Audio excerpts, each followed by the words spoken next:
자, 이번 영상에서는 역학 시스템 들어가면서 아주 기본 입문 단계로서 개념들 좀 정리하고요. 우리는 이제 이런 용어들을 쓸 것이다. 이런 것들을 완벽하게 정리하는 시간을 가져보도록 하겠습니다. 자, 기본적으로 일단 역학이 어려운 이유가 몇 가지가 있는데, 일단 먼저 용어가 통일되지 않는 경우, 내 머릿속에서 있는 용어와 시험에서 만나는 용어가 좀 낯선 경우, 이런 것들이 좀 있을 수 있고요. 그리고 상황에 대한 판단, 이런 것들이 어려울 수가 있기 때문에 개념 정확하게 정리하셔야 된다는 거 잊으시면 안 되겠습니다. 자, 일단 이동거리 그리고 변이, 요 얘기부터 먼저 한번 해보도록 하겠습니다.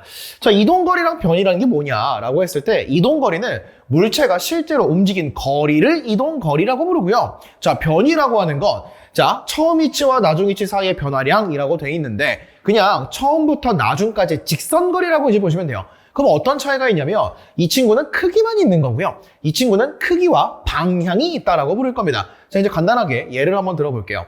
자, 여기에서 어떤 물체가 출발을 할 거야. 그러면 얘가 막 으아 막 이러고 가가지고 여기에 딱 도착을 했다라고 합시다. 자, 그러면 여기가 나중 위치가 되겠죠. 자, 그러면 결국에 이동거리라는 건 뭐냐면 이 전체 거리를 이동거리라고 하는 거야. 그럼 만약에 내가 요거를 실이라고 한다면 어떻게 하면 돼요? 이거를 쫙 펼쳤어. 그럼 이때의 거리, 이게 이동거리가 된다라는 거예요.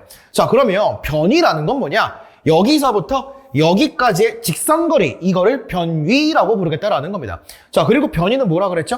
방향이 있다 그랬죠? 여기에서부터 여기로 향하는 방향이다라는 것까지 기억하시면 되는 거예요. 몇 가지만 해볼까요? 자, 좀 더 간단한 상황을 봅시다. 자, 여기서 이제 출발을 할 거예요. 자, 그러면 얘가 갔다가 이렇게 돌아왔대요. 그러면 여기서 도착을 한 거죠. 그럼 이게 이동거리가 되는 거야. 자, 그러면 변이는 뭐야? 여기서 여기까지, 이게 변이가 되는 거예요. 아, 이동거리가 변이보다 더 길게 나왔구나 라는 거 이제 확인할 수가 있는데, 자, 이제 우리가 직선운동을 한번 생각을 해보면 여기서부터 여기까지 이제 갔대요. 그럼 직선운동이라고 했을 때 이동거리가 뭐가 되는 거죠? 이게 이동거리가 되는 거예요. 그러면 이런 상황에서는 그냥 내가 직선운동을 한 거잖아요. 그럼 변이도 마찬가지로 그냥 같은 값을 가질 수 있겠구나 라는 것까지 생각을 하시면 되겠습니다. 자, 그럼 정리하면 뭐예요? 이동거리는 말 그대로 이동한 거리, 변이라는 건 뭐야? 최단거리, 직선거리, 방향이 있는 값이라고 이제 생각을 하시면 된다라는 겁니다.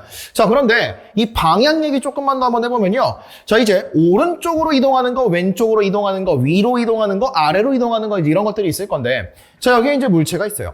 요 물체가 오른쪽으로 이동할 때 이거를 일반적으로 플러스라고 표현을 합니다. 자, 그리고 왼쪽으로 이동을 할 때 이 방향을 마이너스라고 부를 거야. 이게 양음 관점이 아니라 말 그대로 이쪽 방향을 플러스라고 했을 때 이쪽 방향을 마이너스로 놓겠다라는 거예요. 그러면 이렇게 한번 생각을 해보자.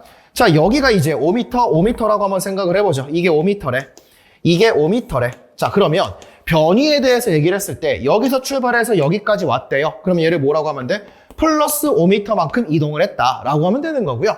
자, 이쪽은 뭐라고 되는 거야? 마이너스 5m만큼 이동을 했다라고 정리하면 된다라는 겁니다. 여기까지 괜찮을까요? 자, 그러면 이제 요 내용을 가지고 조금 더 넘어가 보도록 합시다. 자, 이제 헷갈리죠? 자, 속력이라는 게 있고요. 속도라는 게 있는데, 자, 속력이라는 건 뭐냐면 단위 시간 동안 이동한 거리를 우리가 속력이라고 부를 겁니다. 말 그대로 물체의 빠르기라고 생각을 하시면 돼요. 자, 그런데 속도라는 건 뭐냐? 단위 시간 동안의 변이다 이렇게 얘기를 할 거야. 자, 여기 나왔죠? 이동거리 그리고 변이. 자, 그러면 이동거리는 크기만 있다라고 했고요. 변이는 방향도 있다라고 했으니까 아, 이 속도라고 하는 것도 방향을 갖고 있겠구나 라는 생각을 해볼 수가 있다라는 거죠. 자, 그러면 이제 요 얘기를 한번 해보도록 할게요. 자, 먼저 용어 정리 좀 해볼 건데요. 자, 이제 우리가 속력, 시간, 거리, 이게 한글로 너무 길단 말이에요. 그러다 보니까 속력을 이제 V라고 쓸 겁니다. 자, 그리고 시간은 T라고 이제 쓸 거고요. 이동한 거리는 보통 S라고 쓸 건데, 이거 초를 말하는 세크랑은 다른 거예요. 그건 단위고 이건 문자라는 거야. 자, 그러면 속력을 한번 해석을 해볼게요. 물체의 빠르기라고 했잖아요. 단위 시간 동안 이동한 거리, 여기 동안이라고 돼 있잖아. 그럼 이 왼쪽에 있는 거를 분모로 내리고 이 오른쪽에 있는 거를 분자로 올려주면 되는 거예요. 그럼 공식을 만들어 보면 속력은 시간분의 거리다라고 이제 표현을 할 수가 있다라는 거예요. 여기까지 괜찮을까? 자, 그러니까 이동거리를 여기다가 올려주면 여기에 속력이 나온다라는 거지. 자, 그럼 속도는 뭐냐? 이동거리 대신에 변이만 넣어주면 되는 거예요. 그러면 단위 시간 동안 시간분의 변이, 이거를 우리가 속도라고 부를 수가 있겠다라고 이제 생각을 하시면 되는 겁니다. 자, 이제 한번 볼게요. 자, 내가 어떤 물체가 이렇게 있는데 이 친구가 2초 동안에 10m를 갔대요.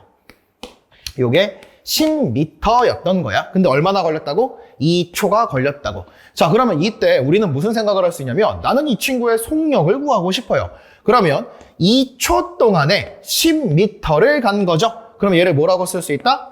5m/s라고 쓸 수가 있다라는 겁니다. 1초에 5m를 갔다. 그러니까 2초면 10m를 갔겠구나 라고 생각하는 게 이제 속력의 관점이라는 거예요.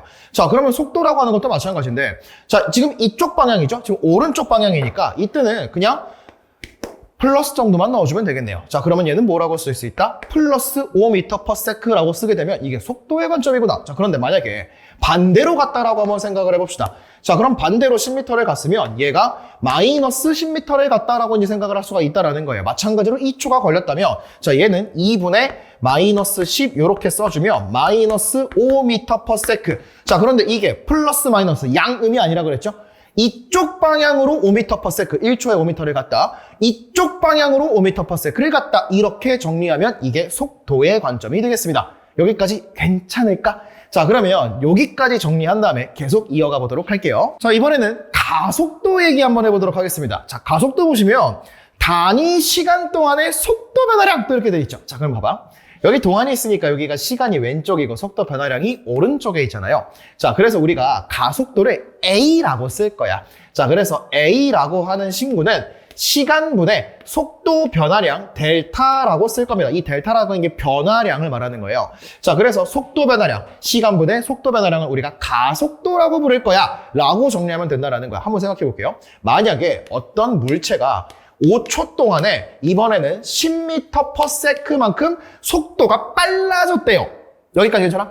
5초 동안에 10m/s가 빨라졌다. 이렇게 되는 거야. 자, 그러면 시간은 얼마죠? 5죠. 속도는 얼마가 바뀌어서 10m/s가 더 빨라졌다며.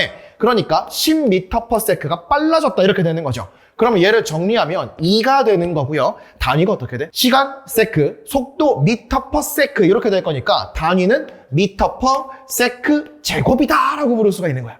자, 이거 다시 보시면 요렇게 정리할 수 있다는 거거든요. 요렇게.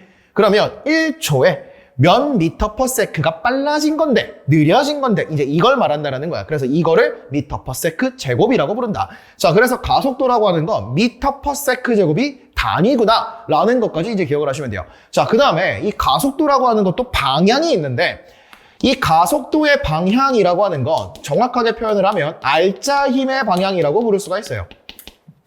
알짜 힘의 방향. 자, 그런데 일반적으로 통합과학에서는 그냥 힘의 방향이라고 이제 생각을 하시면 됩니다. 자, 예를 들어 볼게요. 자, 이제 우리가 나중에 이제 공부를 할 때 요 얘기를 할 건데, 중력이라는 게 있어. 중력. 중력이 뭐야?